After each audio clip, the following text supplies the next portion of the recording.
Bueno, ha sido una breve introducción. Hoy día vamos a repasar un poco y recién hoy día es que vamos a avanzar el contenido. Voy a aprovechar para irles mostrando un poco lo que hemos tocado y vamos a repasar todas las reglas del juego. Hoy día teníamos que hablar también sobre el examen final. Entonces vamos a empezar con todos estos elementos. En este momento hay 11 personas conectadas, menos 2 que sería mi persona. Tenemos entonces 9 estudiantes. Voy a sacar una captura para tener la constancia. De tal modo vamos a hacer una pequeña actividad, igual que como hicimos el día viernes, para poder hacer el registro de asistencia. Perfecto. Bien, les pido que me confirmen si pueden ver mi pantalla. Sí, ingeniero, se puede ver. Sí, ingeniero. Perfecto. Entonces, arrancamos. Bien, la materia que vamos a compartir este módulo durante aproximadamente 20 sesiones es lo que conocemos o hemos llamado diseño de compiladores. Una materia muy especial, una materia que principalmente nos va a entregar un poco de lógica, un poco de forma de pensar y conocimiento básico para poder construir también, en cierta manera, algunas herramientas que nosotros podamos necesitar. Para el área de sistemas como tal, es un poco difícil la realización de este trabajo. No digo que es imposible, pero normalmente en el área de sistemas estamos enfocados a desarrollar y no a crear herramientas básicas como son los compiladores. Pero tendremos muchas situaciones en las cuales tendremos que crear algo muy similar, algo que sigue el concepto mismo de compilador. Por lo tanto, esta materia está justamente para poder enfrentar un poco esta lógica de desarrollo. En el tema de, me imagino que hay alguno de electrónica posiblemente, ¿me pueden confirmar? Entre los conectados. Nadie, perfecto. Bueno, si hubiera alguien de electrónica, esto es más frecuente por el tema del trabajo con ciertos elementos específicos, sobre todo el tema de automatización.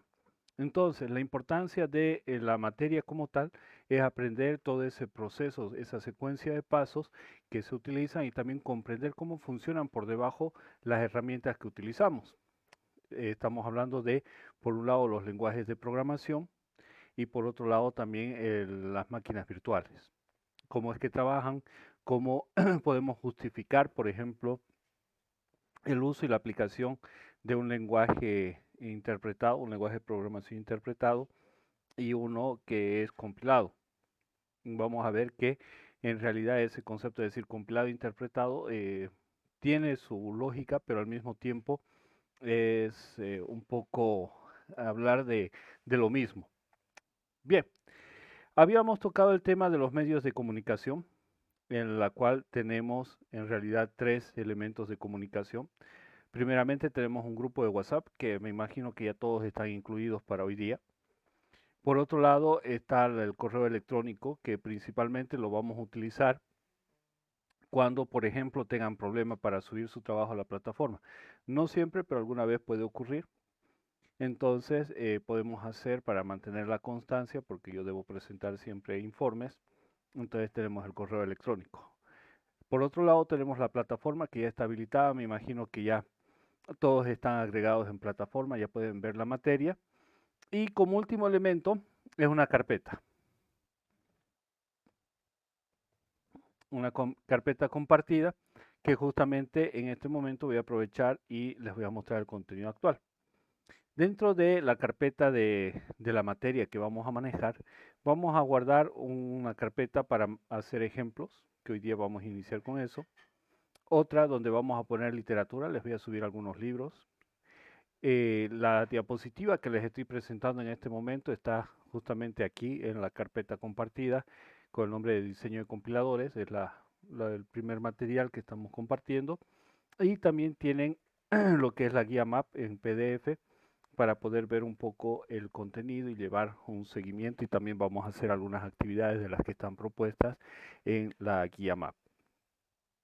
Ahí podemos ver la guía MAP y el contenido, que está basado en 5 capítulos, la bibliografía, y tenemos el tema de las notas, evaluación final, estructura del trabajo y los objetivos.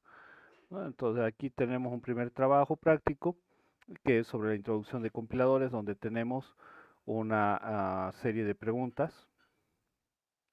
Luego de estas preguntas tenemos el trabajo de investigación y tenemos también un pequeño laboratorio.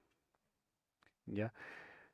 Bien, entonces, continuando con el contenido, vamos a ver de que la carpeta compartida ya está lista, y les envío de una vez el enlace para que ustedes puedan también ir ingresando y revisando. Ya el enlace está en la plataforma para que puedan acceder. Si tienen algún problema para verlo, por favor me avisan para que yo revise la plataforma y podamos ver de que todo el material esté accesible para ustedes. De tal modo, vamos a hacer el envío ahora por el chat primeramente, y finalizando se los voy a enviar también por el grupo de WhatsApp.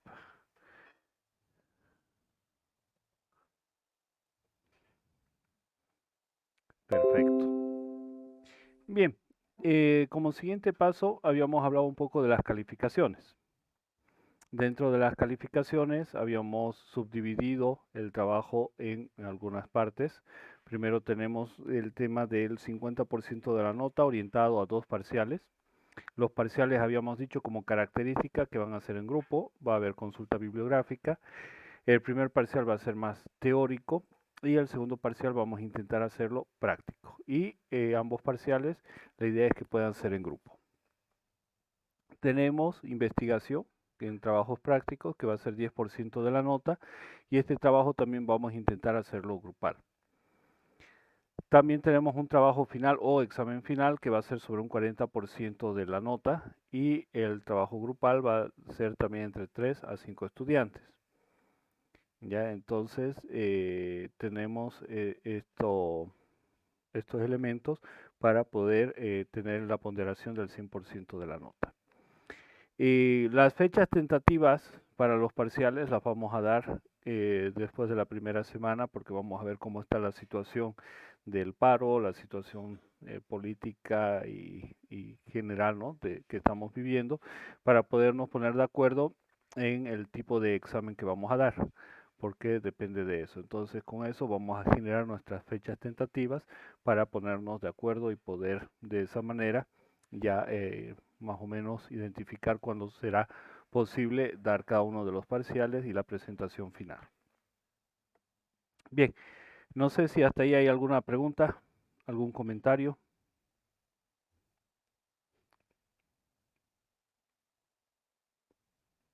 Perfecto.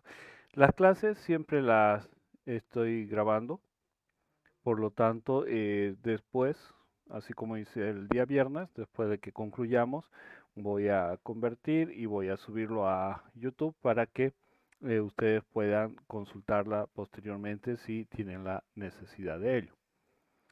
Bien, antes de pasar al tema del proyecto, vamos a, ahora sí, ya estando todos presentes, un elemento especial, que son las reglas del juego para la materia.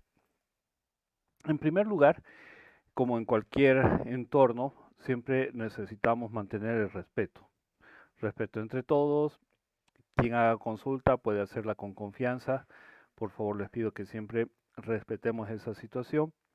Y el respeto debe ser tanto entre ustedes, de mí hacia ustedes y viceversa, ¿no? Entonces todos mantenemos un clima de respeto entre todos para poder avanzar en todo lo que vayamos a ir trabajando.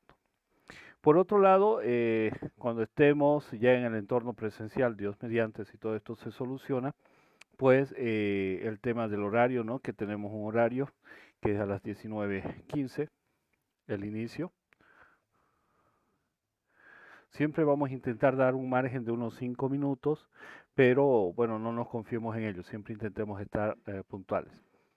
Ahora, con el tema del manejo que tenemos virtual, Así que a veces es un poco difícil y hoy día, por ejemplo, estaba viendo con las otras materias que estoy llevando, había problemas de conexión, ha habido mucha falencia del internet, ha habido la tormenta, la lluvia bastante fuerte, los vientos que han tumbado árboles, han roto algunos cables y se entiende que alguna vez no puedan acceder.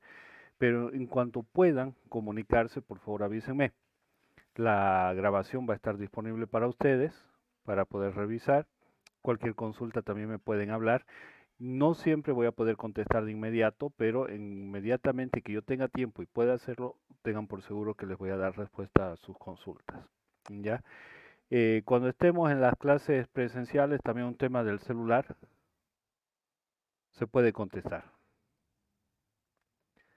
¿Sí? Me muestran el teléfono si estamos en clases presenciales y se puede retirar del curso para poder contestar su llamada. Siempre sabemos que puede existir una llamada de emergencia, por lo tanto es importante también poder tener esa facilidad. Por mí no hay problema. Las preguntas pueden realizarlas o observaciones se pueden realizar en cualquier momento.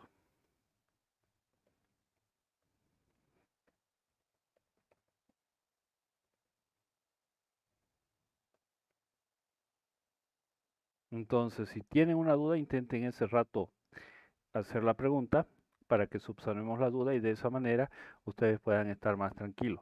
Y eso también me sirve para tal vez buscar más ejemplos o repetir algo que no se entendió o intentar, digamos, darle un toque más comprensible o podemos escuchar observaciones, experiencias. Por lo tanto, la idea de las preguntas es también poder compartir el conocimiento entre todos nosotros, ¿ya? Entonces es importante también que puedan hacerlo. ¿Alguna pregunta, algún comentario hasta aquí? Todo bien. Perfecto.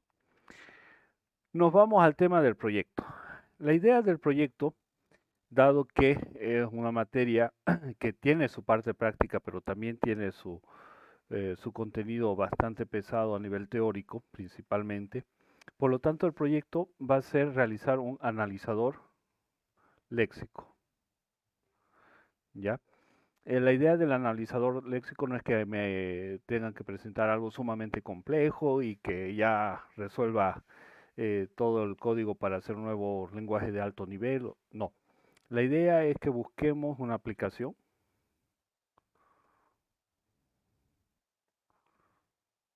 donde se necesite traducir,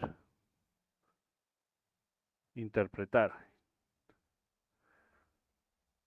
algo y realizar un lenguaje mínimo. Hoy día vamos a tocar de nuevo un poco los conceptos de lo que es un compilador y por lo tanto esta parte también va a quedar más clara. Entonces la idea es que ustedes busquen una situación real, una situación del entorno en la cual necesiten de alguna manera compilar algo, traducir o interpretar un código que ustedes necesiten. Doy un ejemplo muy factible. Queremos hacer, por ejemplo, automatización de ciertas tareas en el hogar. Nosotros para, por ejemplo, hacer el encendido o apagado de un dispositivo, necesitamos varias líneas de código y podríamos hacer un intérprete, ¿sí?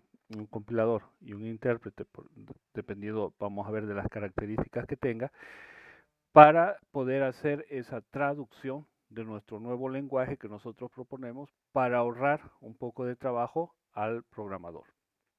Esa sería una aplicación. Otra aplicación es, por ejemplo, no sé si han escuchado la noticia de, ya es un poquito antigua, bueno, no antigua de muy vieja, sino antigua de que ya tiene su tiempo. Bots de Facebook crean su propio lenguaje. Sí, vamos a ver las noticias y desconecta dos bots porque crearon su propio lenguaje. ¿Cuál es la idea de esta situación? Resulta que estos dos bots los pusieron a hablar sobre comercio, ¿sí? Era para negocios. Y ellos identificaron de que cuando tenían que hablar sobre algún producto para hacer pedidos, le era más fácil interpretar, por ejemplo, la repetición de frases. Entonces, cuando necesitaban hacer un pedido, simplemente repetían el elemento para poder ellos hacer su pedido, ¿no? Entonces, empezaron a hacer su propia estructura. Nosotros tal vez necesitamos, según la abstracción, hacer un lenguaje más sencillo para hacer la interpretación de facturas, interpretación de algún concepto o alguna herramienta que nosotros necesitemos para nuestro entorno. Entonces, identificar un nuevo lenguaje que podría ser catalogado como un lenguaje de programación formal para poder hacer la traducción. Entonces, cualquiera de estos elementos sirven. Ahora, si dicen, bueno, yo quiero hacer un pequeño compilador para traducir mi propio lenguaje de programación porque quiero crear videojuegos o quiero crear componentes de Scratch o quiero, entonces pueden estar en la libertad de hacerlo, pero son ejemplos que también vamos a ir desarrollando durante esta semana para poder realizar su proyecto. Entonces la idea del proyecto es poder tener un analizador léxico, ¿sí? De la propuesta de un nuevo lenguaje donde nosotros necesitemos hacer la interpretación o traducción de un código. ¿Cuál es la idea? Hemos dicho que se puede trabajar en grupo, ¿no? Entonces es más fácil para dividirse las tareas. Hemos hablado de entre 3 y 5 integrantes. Si es un poco más complejo, podemos ver de incorporar algunos integrantes más. Según la lista que pude ver en plataforma, más o menos da para 2 a 3 grupos de trabajo. Entonces es un número bastante bonito para poder trabajar. ¿Cuál es la idea del proyecto? Tener finalmente un informe, tener el prototipo y hacer una defensa. En esa secuencia, dado que el proyecto es sobre 40 puntos, para un modo de ayudar, vamos a hacer que el informe valga un 20%. Luego tenemos el tema del prototipo, que va a valer un 15%. No, perdón. Este vamos a hacer que valga 5%. Y ahora sí, en la defensa, el restante, que es 15%. Entonces, 15 y 5, 20, 20 y 20, 40, que es el 40% de la nota que sería del proyecto para hacer el proyecto como defensa final. ¿Alguna pregunta hasta aquí? Una cosa, Diga. siendo un poco más específico en la aplicación, eh, por ejemplo, un ejemplo sería traducir los pasos para que una lavadora haga, o sea, para que una lavadora lave, por así decirlo. Ahora, la interpretación de eso, ¿cómo sería, digamos? Perfecto. Usted quiere hacer un propio lenguaje para simplificar el código de automatización, por ejemplo, aplicando Arduino y hacer que una lavadora lave. Entonces, crea su propio lenguaje donde, por ejemplo, puede manejarlo como métodos, como usted prefiera. Vamos a hacer ejemplo con métodos. Por ejemplo, el método lavar. Por debajo, lavar quiere decir varias instrucciones. Entonces, vamos a tener un intérprete para que vea esa frase lavar con las características. Por ejemplo, si estamos hablando como un método, lavar, abrimos paréntesis, datos de entrada, cantidad de agua, cantidad de ropa o peso, detergente, cerramos paréntesis y por debajo haga la traducción para copiar el código en Arduino. Sí se podría. O sea, básicamente lo analizaría el analizador léxico y luego nos responde con un resultado con el código transformado Correcto, y eso es el prototipo, me dice, ¿no? exactamente. Vamos a intentar trabajarlo de esa manera porque querer hacer un compilador como tal va a ser más complicado. Entonces vamos a trabajarlo como un intérprete, ¿no? Vamos a ver que están dentro de la misma familia de lo que es el compilador, pero es un poco más simplificado el trabajo. Mm, Entiendo. Sí, sí, ahora se entendió perfectamente. Gracias. Muy bien, perfecto. ¿Alguna otra consulta o observación?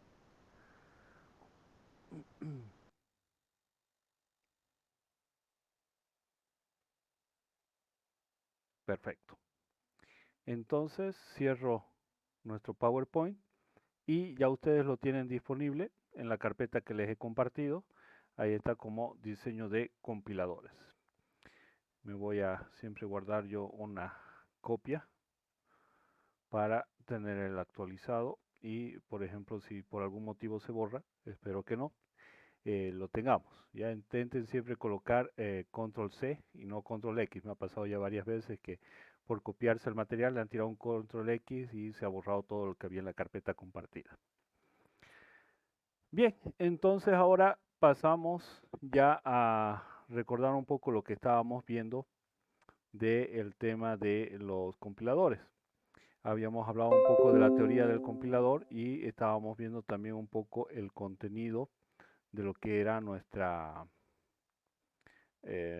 materia. ¿Sí?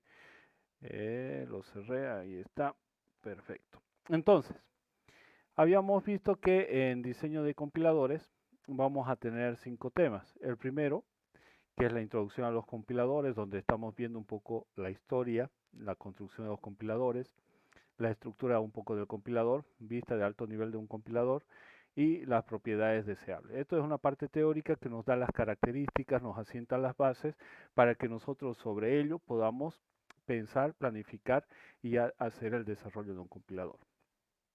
Luego hablamos del analizador léxico, pero antes de ver el analizador léxico como tal, nosotros vamos a tocar un elemento importante, que es la notación BNF. Mínimamente debemos conocerla, la notación BNF, para ver cómo funciona, cómo es que hace el entendimiento, la estructura de un lenguaje formal. Y junto a la notación BNF vamos a ver un poco de lo que es Esperanto.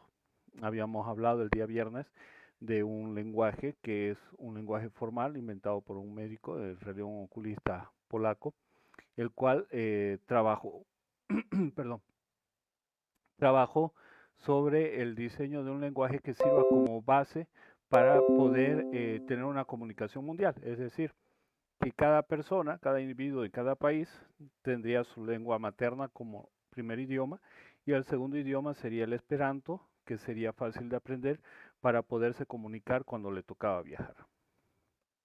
Entonces, esperanto fue el primer lenguaje formal hecho para poder comunicar a las personas.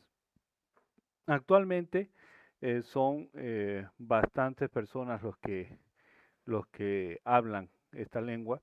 Como les comentaba, la ONU lo utiliza como una de sus lenguas para la presentación de sus documentos.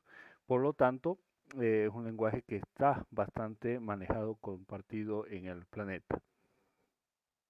Esperanto, la idea es de tenerlo como una segunda lengua, pero además que dio un impulso para poder trabajar los lenguajes formales.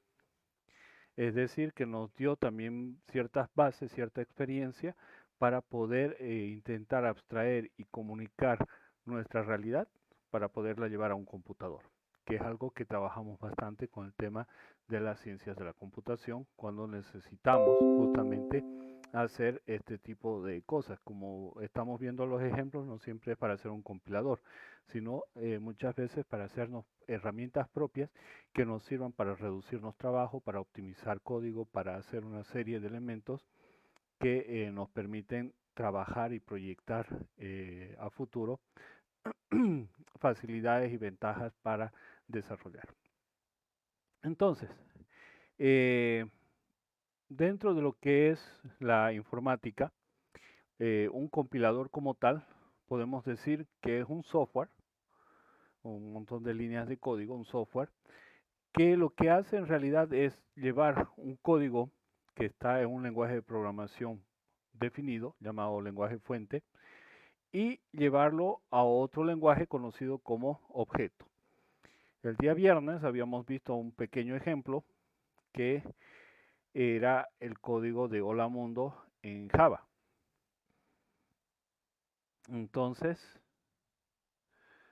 Aquí Java, hola mundo, punto Java. Ay, le pele.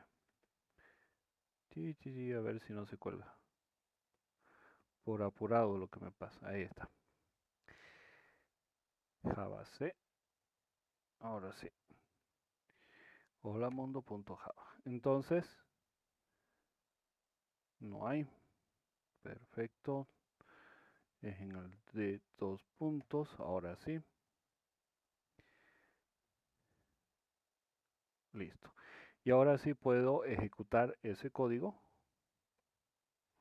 Java hola mundo. Y me dice hola mundo. Ahora, ¿qué es lo que pasa por debajo? Sabemos que Java utiliza una máquina virtual. Una máquina virtual, una máquina que hace la interpretación de un código. Nosotros escribimos nuestro código en un lenguaje de alto nivel que lo llamamos Java. Tenemos una clase de tipo pública que se llama Hola Mundo. Tenemos esta clase que es la clase principal, la de ejecución, igual que pasa en C, en C++, la función main. Y tenemos ahora aquí la herencia para poder mostrar un mensaje en pantalla. Ese código, que es muy claro para nosotros, bueno, siempre y cuando hayamos experimentado un poco de Java, pero de tal modo es fácil de comprender, lo que hace es llevarlo a un código que es más fácil de interpretar por la computadora, por esa máquina virtual de Java, y genera este código, que para nosotros ya es un código que a simple vista no lo podemos identificar, no lo podemos comprender. A este código nosotros lo llamamos código objeto. Entonces tenemos un lenguaje fuente, que es mi código de Java, y tenemos un código objeto, que es este que va a ser más fácil de interpretar por mi máquina virtual. De esa manera, nosotros hemos comprendido y aplicado el concepto de compilador, que es un lenguaje que lo que hace es llevar de un lenguaje de programación llamado fuente a uno conocido como objeto. Lo mismo pasa si nosotros ejecutamos un código en C++. Sé que ustedes han tenido ya experiencia en ciencias de la computación con C++. Entonces, a ver, perdón, que toma su tiempo en abrir.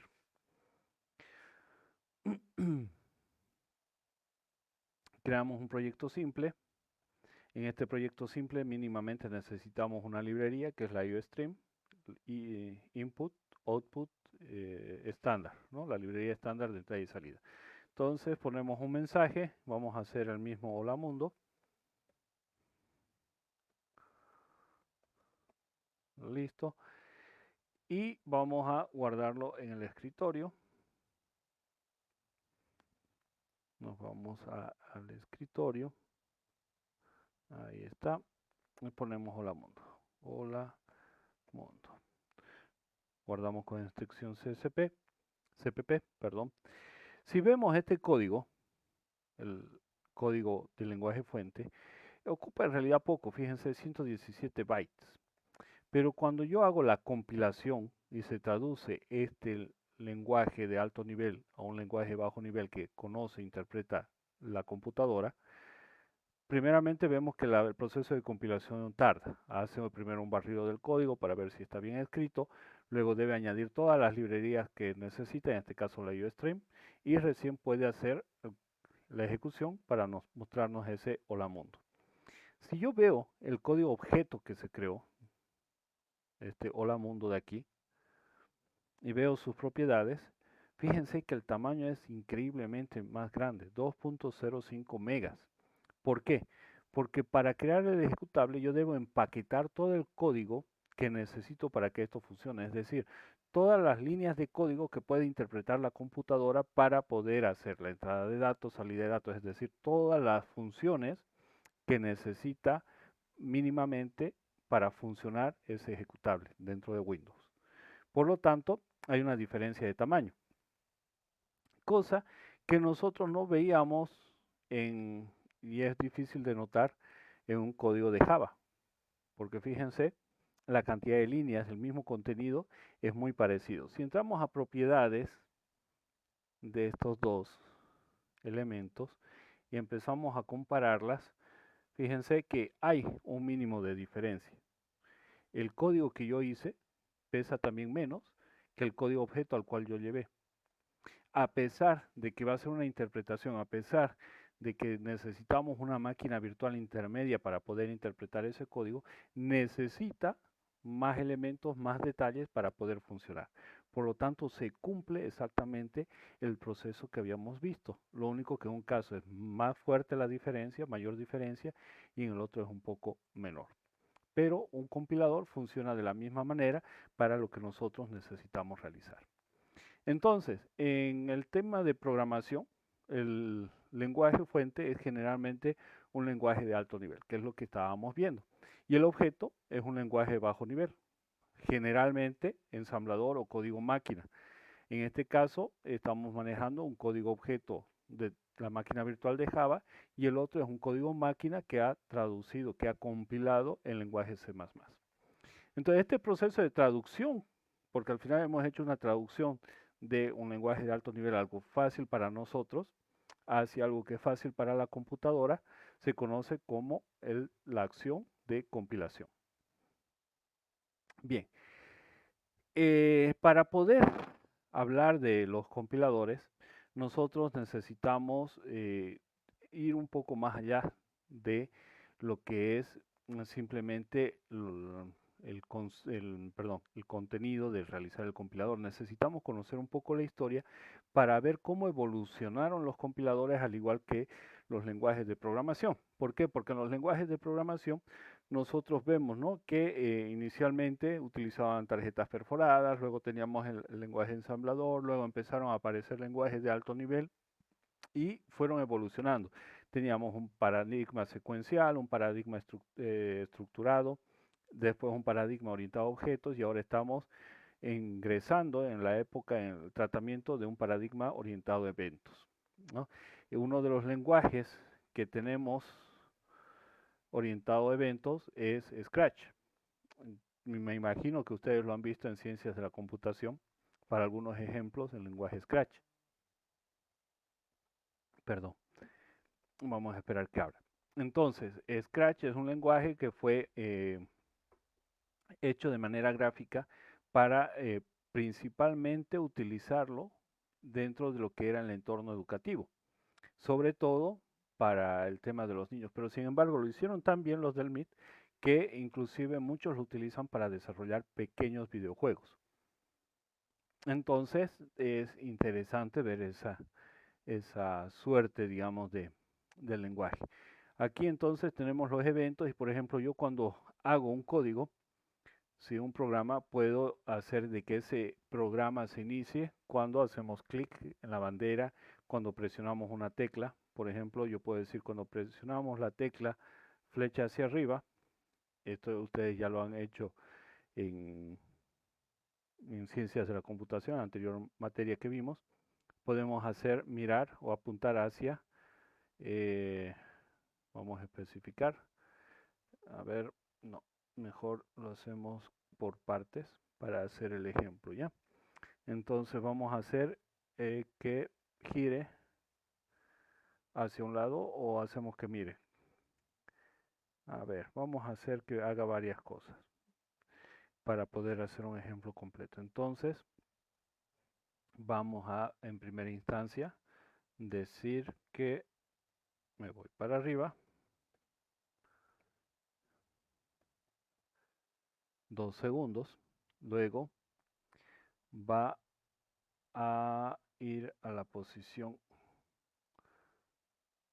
del puntero, no. Vamos a hacer que directamente, donde está, dar el valor, apuntar en dirección. Vamos a hacer que mire hacia arriba, que mueva 10 pasos y que de nuevo nos diga un mensaje de listo. Entonces ahora cada vez que yo presione la flecha hacia arriba, me da el mensaje y avanza. Perdón, aquí no lo giré. listo, ahora sí. Entonces, flecha hacia arriba, me voy hacia arriba, mira y avanza. Me voy hacia arriba y avanza. Yo podría, por ejemplo, poner condiciones y agarrar y hacer de esto un bloque, una función, que lo voy a llamar ir hacia arriba, ir arriba directamente, y voy a crear ese código. ¡Tin! Ahí está. Y ahora voy a hacer ese evento y le voy a poner este pequeño elemento. Y ahora, igual, si yo presiono la tecla hacia arriba, él va a ejecutar esa porción de código. Fíjense que en realidad hemos hecho como un pequeño traductor, donde traduce ir hacia arriba como todas estas líneas de código. Tenemos 4 líneas, entonces en vez de usar 4 líneas, hemos reutilizado. En programación, dentro de un programa, dentro de un lenguaje de programación, nosotros lo manejamos como un método, como función. Se puede llegar en este punto a confundir, pero fijémonos que también estamos haciendo la interpretación. En el compilador, nosotros debemos analizar que esté todo bien escrito, hacer un análisis léxico para ver que realmente todo esté en orden y recién hacer la traducción, empezando con análisis sintáctico. ¿Ya? Entonces, más o menos también es la idea de lo que nosotros debemos hacer. No sé si hay alguna pregunta, algún comentario hasta aquí. No, ingeniero, se entiende. De cualquier forma, cualquier duda se despensa viendo el video. Perfecto. Continuemos entonces. Entonces ahí vamos viendo ya un poco más el concepto del compilador. Y bueno, entramos a un poco al nivel histórico y fíjense que lo que es el compilador, la teoría de los compiladores, tiene bastante tiempo, pero tardaron mucho tiempo en ser de utilidad, podríamos decir, para poder aplicarlo. Esto principalmente se debió a que estábamos restringidos también por la misma evolución de las computadoras, porque nos era complicado tener, por ejemplo, almacenamiento, tener características necesarias para construir un compilador en las primeras computadoras. Hablamos de la década de los 30, 40, donde teníamos computadoras que funcionaban con válvulas de vacío, que eran súper lentas y que necesitaban un montón de energía para poder funcionar. Entonces, la propuesta estaba hecha, pero tomó su tiempo el poder llegar a ese punto. Ya, a poderlo, digamos, realizar, utilizar como es debido. A ver, pensé que estaban ingresando, disculpe. Entonces, 1938, Konrad Zuse desarrolló la primera computadora digital electrónica, denominada la Z1 en Alemania. Y en el 46, la primera computadora totalmente electrónica, la ENIAC, sucedida principalmente por la EDVAC en 1951. Fíjense entonces, la historia del compilador va relacionada también con lo que es la evolución misma de las computadoras. Ahora, estas primeras máquinas estaban conectadas, acostumbradas, y habíamos visto un ejemplo, a trabajar con las tarjetas perforadas. Esas tarjetas perforadas eran pedazos de cartón que tenían huequitos y en otros lados no tenían huequitos. El huequito entraba una aguja que tenía porque era todo como un sello, una placa que bajaba y podía ver, hacer las conexiones. Entonces, si había conexión era un 1, si no había conexión era un 0. Y de esa manera podían trabajar.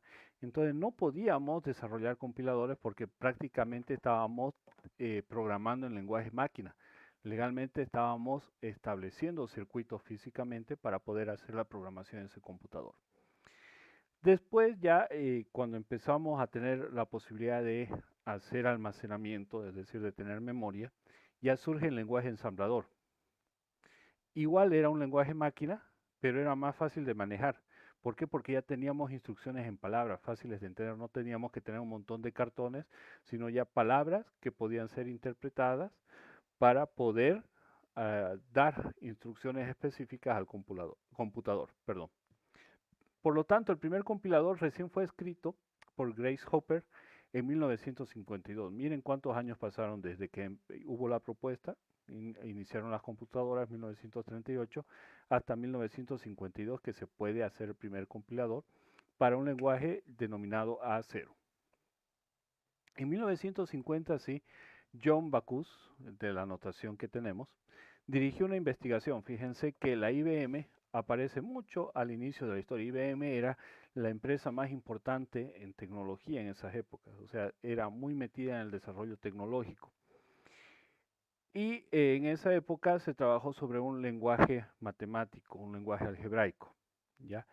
Que muchos lo conocemos, todavía sigue en vigencia, siguen existiendo varios lenguajes, inclusive en la 2000, no me recuerdo, 2003 o 2013, se hizo la última actualización del lenguaje Fortran, que era en realidad un lenguaje de fórmulas matemáticas. Entonces se hacía la traducción de las fórmulas para poder hacer ciertas tareas matemáticas, en específico, ciertas tareas de cálculo. Entonces, este primer lenguaje de alto nivel y el primero comercial, más o menos se introdujo en el año 57, 1957. Específicamente para la IBM, fíjense acá, para la IBM 704.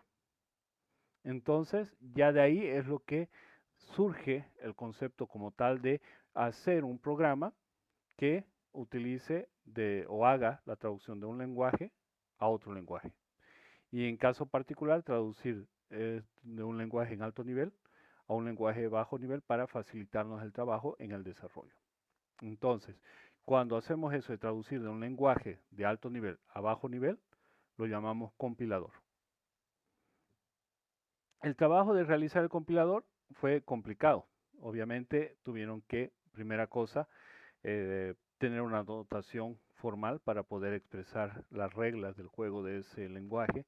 Tuvieron que hacer su propio analizador léxico, sintáctico y bueno, luego buscar en qué lenguaje podían hacerlo. Entonces tuvieron que utilizar un lenguaje máquina para poder hacer un compilador que traduzca de un lenguaje de alto nivel a un lenguaje de bajo nivel. Vamos a ver después que se propuso después de que se podía hacer un compilador utilizando como base el lenguaje creado. Eso vamos a ver más adelante. Entonces, fíjense que acá está, Fortran tardó aproximadamente 18 años persona para realizarse y era muy sencillo. Es decir, eran varios investigadores y sumadas todas las horas de trabajo daban como si una persona hubiera trabajado durante 18 años para poder crear ese compilador. Estaba muy influenciado por lo que era máquina-objeto que iba a ser interpretado. O sea, el paradigma orientado a objetos, también aprovecho para comentarlo, se inició hace mucho tiempo, más o menos en la década del 60, pero recién ahora es que recién lo estamos interpretando. Ustedes ya han llevado bastante en programación orientada a objetos, en ciencias de la computación inclusive. Pero, por ejemplo, en mi época, la orientación a objetos era un paradigma que se creía se iba a implementar en años posteriores. Yo todavía soy eh, enseñado de la escuela de la programación estructurada. Por lo tanto, ha tardado bastante en introducirse. Entonces, como un ejemplo de ello tenemos el hecho de que los espacios en blanco fueron ignorados, debido a que el periférico que se utilizaba como entrada de programas, una lectora de tarjetas perforadas, lo que les comentaba, no contaba correctamente con los espacios en blanco. El primer compilador autocontenido, que es lo que les decía, es decir, capaz de compilar su propio código fuente, fue el creado para Lisp por Hart y Levin en el MIT 1962. Desde 1970 se ha convertido en una práctica muy común, pero los principales lenguajes que nos permiten crear compiladores por excelencia es el lenguaje Pascal, ojo, Pascal puro, no Delphi Pascal, sino Pascal, y el lenguaje C, que son las alternativas más utilizadas hasta ahora. Es decir, que cuando Google sacó su famoso lenguaje Go o ahora su nuevo lenguaje Carbon, tiene que, a pesar de todo, utiliza en base a C para hacer sus compiladores. Entonces, ¿Qué es lo que pasa con un compilador autocontenido? Es decir, que puede interpretar su propio código. Genera un problema llamado bootstrapping, es decir, que el primer compilador creado para un lenguaje tiene que o bien ser compilado por un compilador escrito en otro lenguaje, o bien compilado al ejecutar el compilador en un intérprete. O sea, fíjense que se hace un poco más complejo, pero de tal modo se puede hacer. El lenguaje C++, por ejemplo, utilizó como núcleo el lenguaje C y sobre ese núcleo de C se hizo el compilador de C++. Inclusive por eso también tuvo la gran influencia del lenguaje C y se lo pensó como una digievolución, una evolución del lenguaje C, el lenguaje C++. Tenemos diferentes tipos de compiladores según ciertas características. La taxonomía o tipo de agrupación de los tipos de compiladores es, por ejemplo, los compiladores cruzados, que generan código para una plataforma distinta a los que en ellos están funcionando. Los optimizadores, ¿qué hacen? Realizan cambios en el código para mejorar su eficiencia. Por ejemplo, en lenguaje C, hagamos un ejemplo muy sencillo, yo puedo poner una condición. If, por ejemplo, 6 mayor a 5, puedo poner llaves. Voy a hacer así separado para que veamos un poco más. Y puedo poner cout, la vida es bella. Si no, cout, no pasa nada. Entonces, aquí tengo varias líneas de código. Fíjense que acá he usado llaves, acá no he usado llaves, ustedes ya lo han llevado en ciencias de la computación. Hay una regla en lo que es el lenguaje C que dice que si yo tengo una sola línea de instrucción después de una condición, yo puedo omitir las llaves. Es una forma de optimizar código. Entonces puedo hacer un optimizador para, por ejemplo, disminuir la cantidad de líneas de código. Pero yo también podría utilizar otro tipo de notación para reducir aún más el código. Hay un concurso específico del lenguaje C y C++ en el cual hacen describir los programas con la menor cantidad de líneas posibles. Entonces, es una aplicación también muy interesante. Y eso se puede conseguir también a través de lo que es un optimizador. Compiladores de una sola pasada que generan el código máquina a partir de una única lectura del código fuente. Dentro de este estaban las primeras versiones de Java. Compiladores de varias pasadas necesitan leer el código fuente varias veces antes de poder producir el código máquina, porque en cada pasada van buscando y analizando una característica a la vez.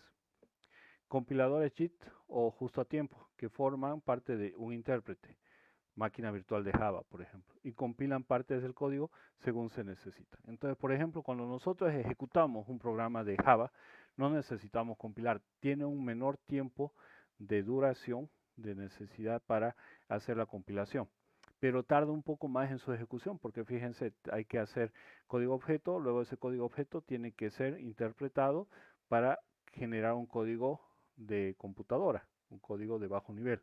Entonces, son más etapas las que tienen que pasar.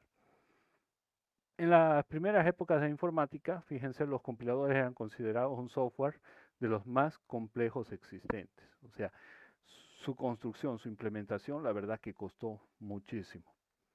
Los primeros compiladores se realizaron programándolos directamente en lenguaje máquina o ensamblador. Una vez que se dispone de un compilador, ya se pueden escribir nuevas versiones del compilador u otros compiladores distintos usando este lenguaje que compila el compilador. Es lo que pasó con el lenguaje C. Hicieron el compilador del lenguaje C en un lenguaje ensamblador y luego el lenguaje C sirvió como base para, por ejemplo, compilar el que era el compilador, valga la redundancia, de C++. Entonces sirvió como núcleo. Existen bastantes herramientas que facilitan ahora, sobre todo en nuestras épocas, la idea y la tarea de escribir compiladores o intérpretes. Tenemos analizadores léxicos y analizadores sintácticos. Por ejemplo, Lex y Flex. Lex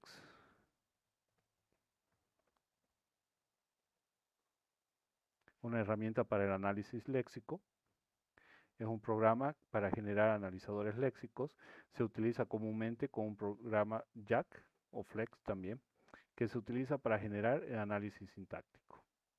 Entonces ahí tenemos un manual de Lex, donde tenemos la plantilla, entra, sale un nuevo tipo de archivo y Va a luego, mandar el archivo al Drive, ¿no, ingeniero? Este del ex, ¿no? Para que lo podamos releer, ¿no? claro que sí, todo se sube a la carpeta. Entonces, después necesitamos algunos otros módulos adicionales que son los que utilizamos como herramienta, por ejemplo, Jack, este es código Jack, y hacemos el compilador más el enlazador. Y así es como tenemos una salida de un ejecutable. ¿Ya? Entonces tenemos herramientas que ahora nos facilitan mucho ese trabajo de hacer el análisis. Bien, por ejemplo, una plantilla de Lex, tenemos las declaraciones, tenemos las reglas y los procedimientos de usuario, que vamos a ver después con algunos ejemplos. Vamos a intentar hacerlo con Esperanto. Perfecto. Continuemos. ¿Dónde está?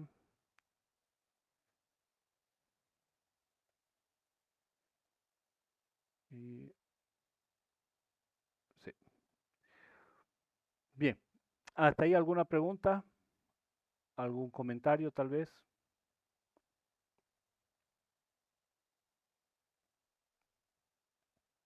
No, ingeniero, continúe. Ujú. Perfecto. ¿Alguien más tal vez por ahí? Bien. Entonces, vámonos aquí. Vamos a empezar a entrar un poco más a fondo de lo que es los compiladores. Aquí tengo una tabla un poco más orientada a fechas más exactas, ¿no? Aproximadamente, para analizar la historia. Entonces, fíjense, en el año 46 se desarrolla el primer ordenador digital, el que utilizaba lenguaje máquina. En el 50 tenemos en realidad John Backus, dirige la investigación IBM para el lenguaje algebraico. En el 54 se comienza a desarrollar Fortran. En el 57, miren, Fortran se utiliza en la IBM 704. Surge el concepto de traductor, compilador. El primer compilador de Fortran tardó 18 años persona en realizarse. Fortran era dependiente de la máquina. Paralelamente, al desarrollo de Fortran, en América y en Europa surge una corriente que pretende que los lenguajes fuesen independientes de la máquina. Esta corriente estaba influenciada por los trabajos sobre el GLC de Chomsky. Vamos a tocar un poco ese concepto, pero solamente como concepto nada más. El año 58 surge un grupo europeo con Baur, en que participó la ACM, que conocemos, tenemos acá una representante, digamos, de todo esto. Y John Backus, de este grupo surge el informe que define el lenguaje algebraico internacional. Fíjense, acá tenemos también los lenguajes de compiladores avanzados. Propone una solución al problema del compilador fuera portable. En el 59 proponen el empleo de este tipo de notaciones para el reconocimiento lexicográfico de los lenguajes. Y al mismo tiempo aparece la notación BNF que les había comentado, la Backus-Naur, en 1960 y 1963, Naur. De ahí sale el nombre, Backus-Naur. Y Canut en 1964 como una guía para el desarrollo del análisis sintáctico. También se escribe o se describe más bien el método de parsing de Fortran para introducir paréntesis en una expresión, ¿no? Que era algo importante en las expresiones matemáticas.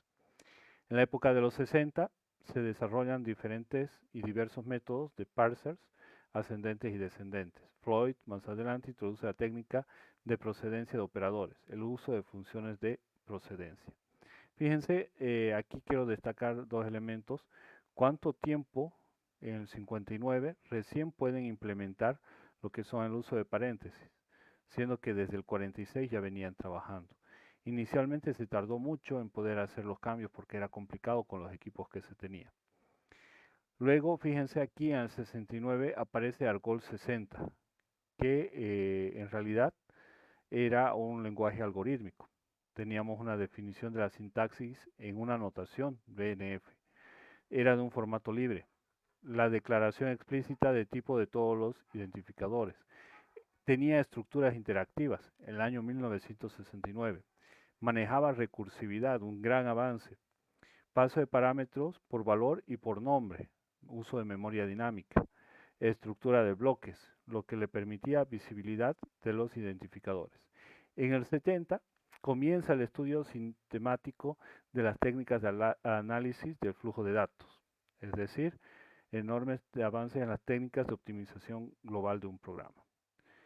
Entonces, el tema de los compiladores tomó su tiempo para poder llegar al punto en que estamos.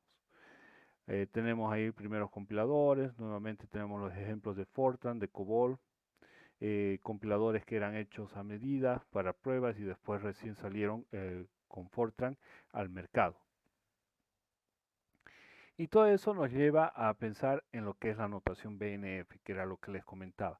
La notación BNF es un elemento importante para poder generar compiladores, porque nos permite escribir de forma normal, ¿sí?, lo que es el lenguaje, las características.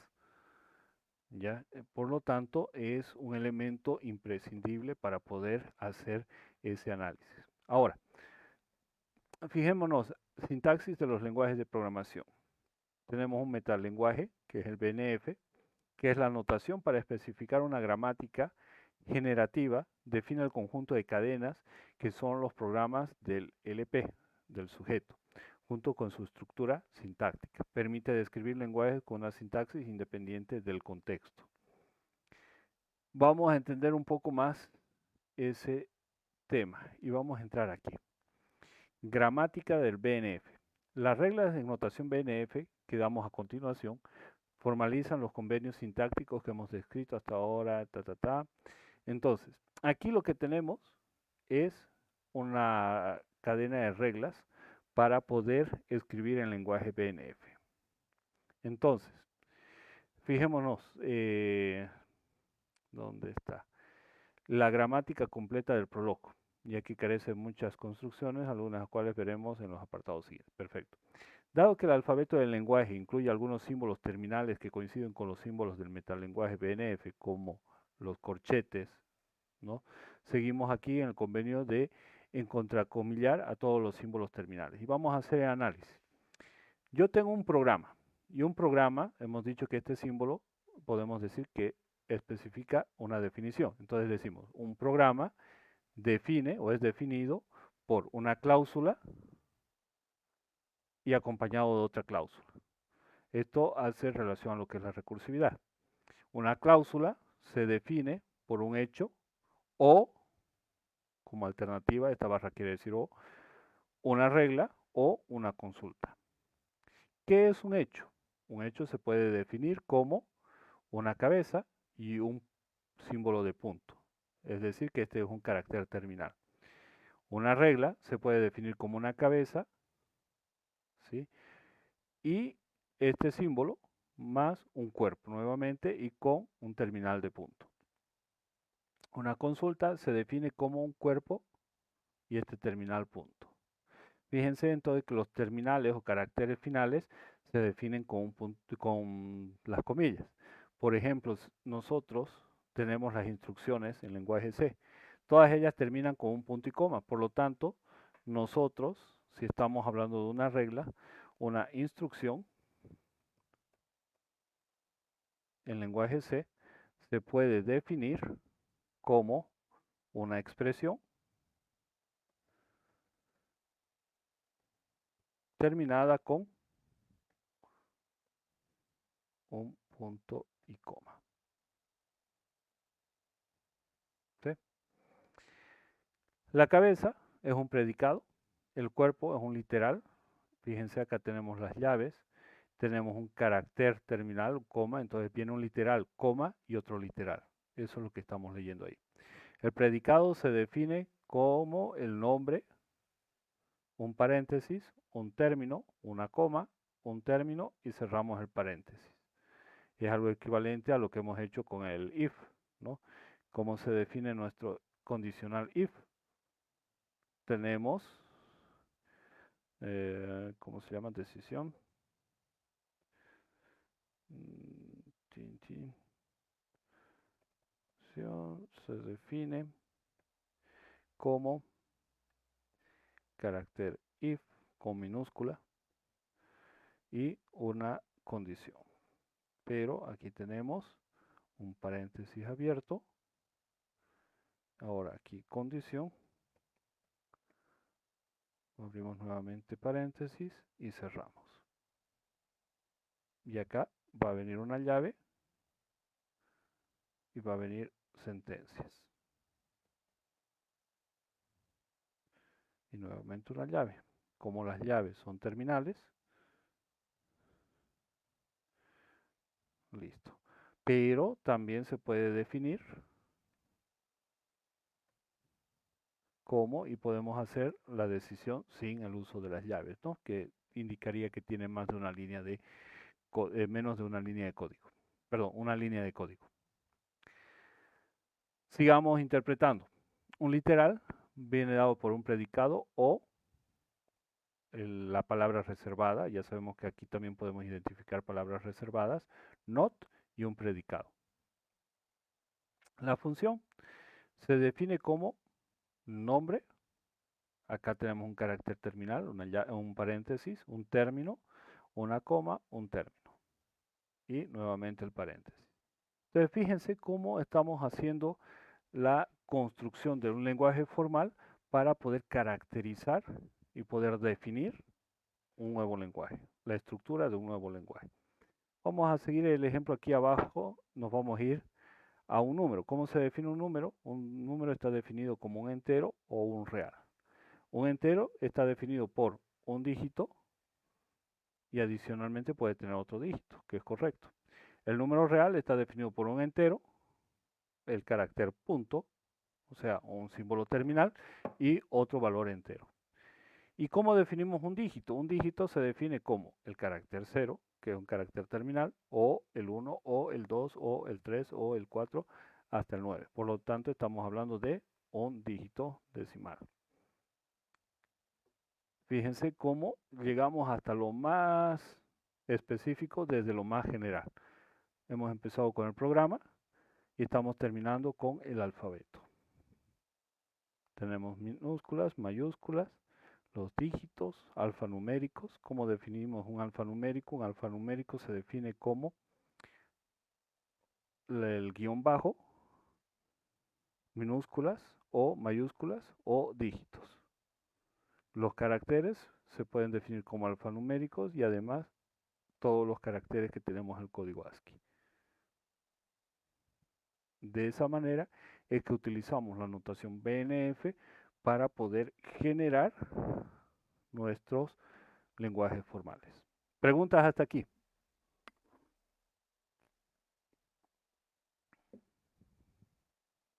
¿Vamos a hacer este tipo de ejercicios nosotros igual? Sí, vamos a ir haciendo ejemplos. A retroalimentar entonces lenguajes formales y autómatas, ¿no? Me Así hizo... es. Igualingo a eso. ¿Ustedes ya han llevado autómatas? Sí. ¿Sí? Sí, sí. Entonces, Es la que abre esta materia en realidad. O sea, si no la pasamos, no la abre. Tengo entendido, ¿no? entonces ya han llevado todo esto, ¿no? Ya directamente. Ingeniero, Sí, sí. A una repasarlo, consulta. maje. Aquí lo que se avanza igual es lo de árboles. No, nosotros no vamos a llegar a hacer una implementación de árboles. Sería bonito, pero en realidad no nos va a dar el tiempo para poder hacer una implementación de árboles. Ya, ingeniero, gracias. ¿Listo? Bien, belleza que me han corregido eso, así podemos solamente repasar para recordar y entramos directo a fondo con los compiladores, LexiFlex. Perdón, LexiJack vamos a ocupar. Bien, ¿han llevado algo de teoría de compiladores en lenguajes formales y autómatas? No, que recuerde. Perfecto. De acuerdo, muchísimas gracias. Bien, aquí busqué otro ejemplo que me pareció muy interesante porque tiene los comentarios. Se los voy a pasar ahorita el enlace por el chat. Ya. Este es obviamente un contenido mínimo, sí, una definición mínima, pero fíjense, proporcionar un resumen de la sintaxis expresada en BNF, formas de Backus-Naur, en el subconjunto del lenguaje Pascal, contemplado en la asignatura de Programación 1, curso del 99. ¿Ya? Este esta más bien es la expresión del lenguaje Pascal. Acá tenemos una alternativa doble que está definida if como condición. Fíjense, hicimos nosotros el ejemplo justamente condición. En Pascal, en vez de usar paréntesis, apertura y de cierre, se utiliza el if y el then y la sentencia. El else para culminar. Si yo en mi else tengo más de una línea de código, yo necesito utilizar un begin y un else para definir el inicio y el final. Alternativas múltiples, tenemos el caso del case, donde tenemos una expresión. Y acá miren, puedo ir directamente a la expresión, que puede ser literal, identificador constante, variable, expresión unitaria, binaria, llamada a función, conversión de tipo y expresión. Entonces, me pareció interesante de utilizar como ejemplo para que ustedes puedan de esta manera analizarlo. Ya se los pasé, de tal modo lo voy a enviar también al grupo de WhatsApp, ya para que puedan acceder a él. Bien, me imagino entonces que han llevado gramáticas libres de contexto.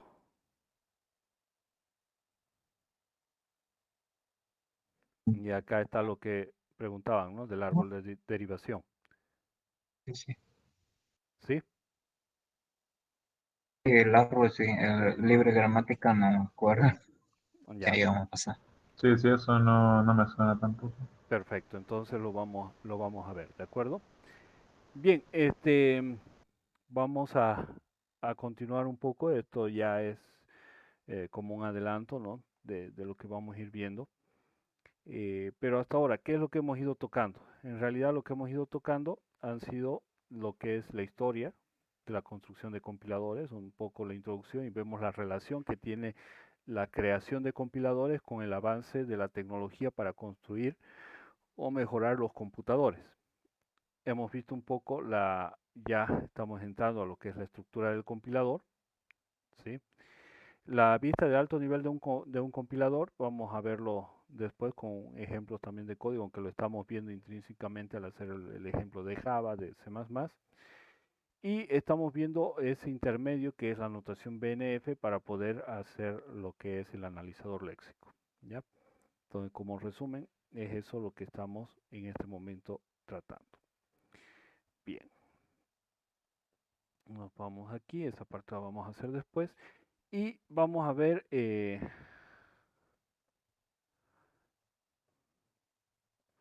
dos conceptos más. Vamos a ver esto y esta parte.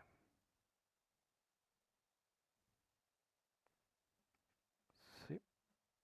Y por acá teníamos este. Perfecto. Entonces, ¿qué es lo que nosotros básicamente necesitamos para poder tener un compilador? Ya hemos visto que el mínimo, ¿no? Como parte de origen, es lo que es el código fuente. El código fuente del lenguaje que nosotros necesitamos traducir y conocer el lenguaje al cual queremos llegar.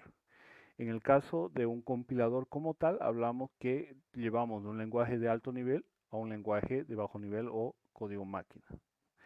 Fíjense que el proceso de arranque o el proceso inicial del compilador hace el análisis léxico, es decir, escanea mi código y ve que esté bien escrito y que cumpla todas las reglas que proponemos a través de la notación BNF. Y eso nos genera un código intermedio, ¿sí? En Java lo podemos ver el código intermedio, en C++ no lo vemos, porque va generando y va optimizando y va generando y va optimizando y hace varias pasadas, un compilador de varias pasadas, para poder finalmente tener ese código ya máquina que funcione y que pueda ejecutarse. Tenemos el lenguaje de 2, ¿no? El analizador lexicográfico, tenemos un escáner y después de eso tenemos un proceso, fíjense, de un análisis sintáctico, semántico, es decir, tiene lógica, nos suena lo que está traduciendo, ese código que nosotros hemos escrito realmente tiene lógica, nos viene bien, es comprensible, tiene su entorno, es decir, se puede interpretar y después nosotros generamos un código intermedio. Ese código intermedio ya habíamos dicho que va a ser optimizado para posteriormente generar nuestro código objeto. Ese es el proceso de lo que hace el compilador. Ahora aquí, por ejemplo, tenemos esta ilustración donde vemos un pequeño código del lenguaje C++, no printf, sí, del lenguaje C, y entra un compilador y creamos el código máquina que son puros ceros y unos. Aquí tenemos otro ejemplo donde tenemos un código en Pascal, lo compilamos y ¿qué tenemos? Un lenguaje, un código del lenguaje máquina, es decir, el ejecutable, ¿ya? Entonces, fíjense, el programa fuente entra al compilador y genera una salida. Pero antes de esa salida también genera mis mensajes de error. Por ejemplo, si yo a este if le quito este paréntesis y lo quiero ejecutar, él va a hacer todo el proceso, va a hacer el barrido, va a añadir todo lo que necesita añadir y va a ver si tiene sentido lo que está escrito. Cuando se dé cuenta de que no todo tiene sentido porque ahí le falta algo, entonces me va a generar evidentemente una salida, pero me va a generar también un error. Ese error me dice que hay un error, se esperaba un paréntesis antes de esa llave. Entonces nosotros aumentamos ese paréntesis. Eso es lo que genera o que expresa este mensaje de error. Ahora, la estructura propia del compilador, aquí la vamos a ver más detalladamente.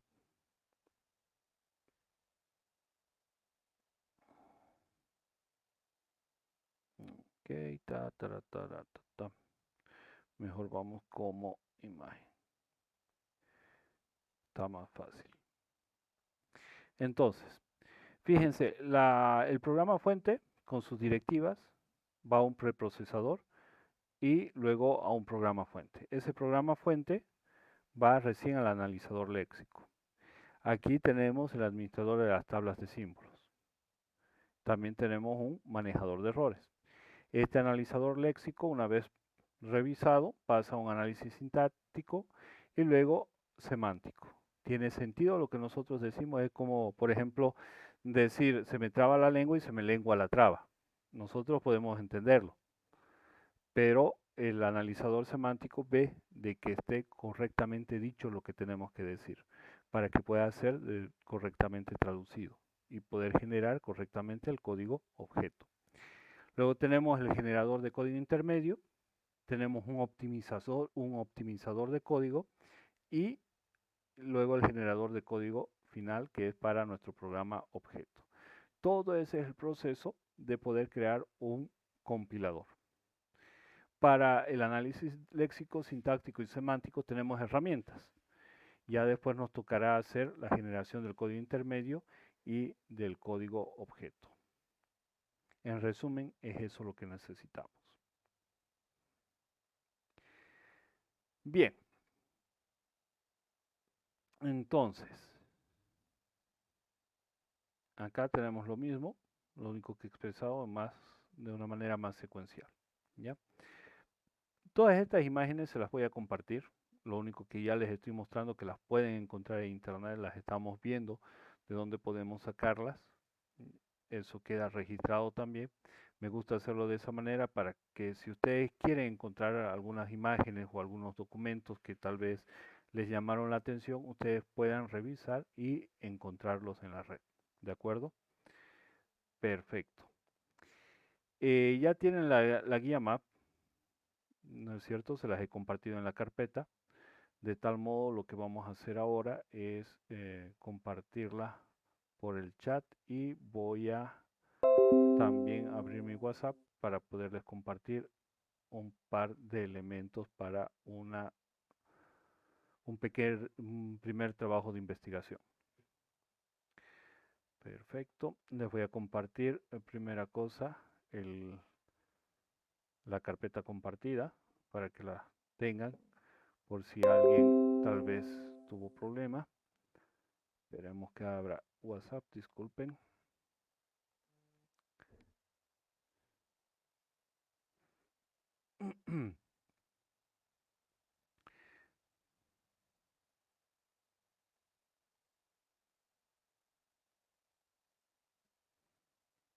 Perfecto. Diseño de compiladores. Y ahí está la carpeta compartida, ya está en el grupo. Este es el código ejemplo de Pascal.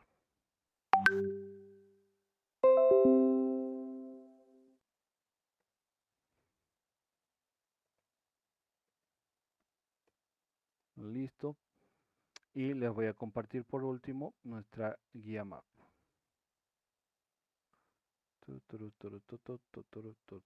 Disculpen. Abrir la ubicación del archivo y en PDF les comparto la guía MAP. Perfecto. Entonces, ¿qué vamos a hacer? Les voy a pedir que hagamos la primera investigación que está como parte de la unidad 1 de nuestra guía MAP. ¿Ya? Preguntas. Una tabla comparativa entre compilador y un intérprete es investigación. ¿Quién escribió el primer compilador y cuáles eran sus características? ¿Cuánto tiempo o esfuerzo necesitó para escribir el compilador de Fortran? Esto ya saben, los 18 años. ¿Qué lenguaje de programación fue considerado el primer lenguaje de alto nivel multiplataforma? ¿Qué es la estructura de un compilador? Esto también lo hemos visto. ¿Qué entiende por vista de alto nivel de un compilador? ¿Cuáles son las propiedades deseables del compilador? ¿Y cómo está definida la gramática libre de... No, la 1.8 la vamos a dejar. ¿Ya? Esta no la hacemos. Las otras 7 preguntas, por favor, las hacemos. ¿Ya?